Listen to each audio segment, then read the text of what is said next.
Halo teman-teman, perkenalkan namaku Di Oktavia Puspitasari dengan NIM 22011110031. Jadi di sini aku akan menjelaskan mengenai pemahamanku terkait hukum pembangunan desa dan studi kasus tentang produk hukum yang ada di desaku, yaitu Desa Suci Kabupaten Gresik. Jadi sebelum itu, hukum pembangunan desa ini merujuk pada regulasi dan prinsip-prinsip hukum yang mengatur pembangunan di tingkat desa.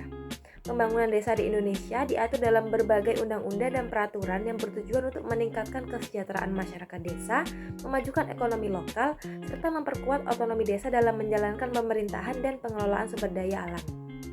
Kemudian, aspek penting terkait hukum pembangunan desa diatur dalam Undang-Undang Nomor 6 Tahun 2014 tentang desa.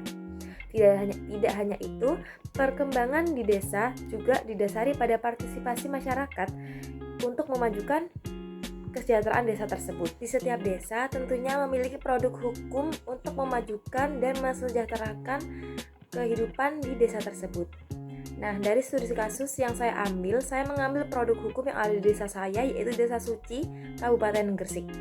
Produk hukum di Desa Suci Kabupaten Gresik merujuk pada peraturan-peraturan yang dibuat oleh pemerintah desa untuk mengatur kehidupan masyarakat di tingkat desa, terutama masyarakat Desa Suci. Peraturan desa ini bertujuan untuk menciptakan tatanan sosial yang lebih baik dan mendukung pembangunan di tingkat desa, terutama bagi masyarakat sekitar Desa Suci.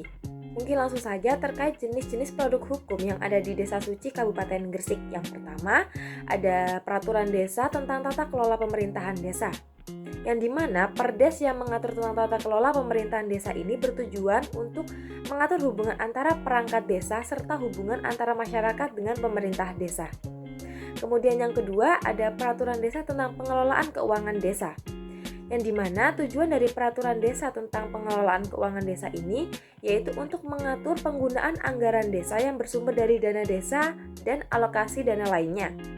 Produk hukum ini bertujuan untuk menciptakan transparansi, akuntabilitas, dan efisiensi dalam pengelolaan dana desa.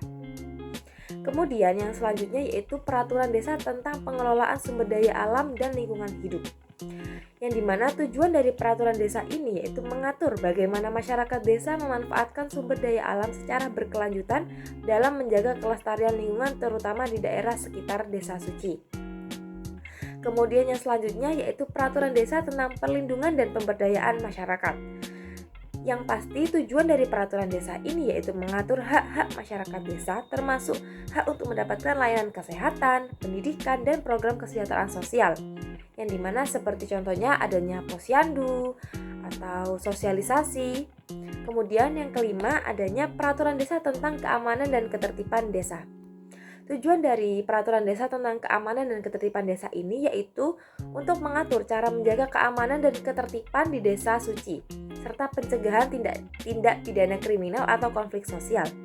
Yang dimana seperti kita ketahui, tindak pidana yang ada di Kabupaten Gresik, terutama di Desa Suci juga cukup banyak, seperti curanmor atau pencurian di rumah, itu termasuk tindak pidana yang ada di Desa Suci. Nah, oleh karena itu perlu adanya peraturan desa tentang keamanan dan ketertiban desa, dengan seperti contohnya ada Siskamling.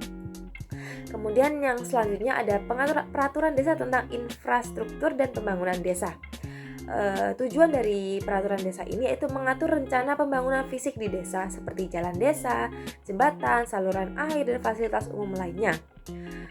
Karena seperti yang kita ketahui, fasilitas umum yang ada di Desa Suci ini sangat banyak dan masyarakat di Desa Suci ini juga jumlahnya sangat banyak, sehingga perlu adanya selalu pembenahan terhadap fasilitas yang ada di Desa Suci. Dari banyaknya jenis produk hukum yang ada di Desa Suci tersebut, tentunya ada yang namanya proses pembentukan produk hukum di Desa Suci ini.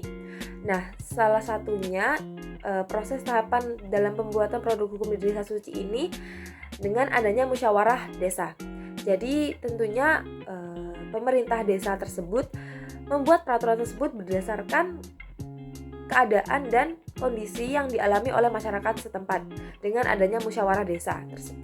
Mungkin cukup sekian penjelasan mengenai pemahaman saya terkait hukum pembangunan desa serta studi kasus mengenai jenis produk hukum yang ada di desa saya, yaitu Desa Suci, Kabupaten Gresik. Kurang lebihnya mohon maaf. Terima kasih.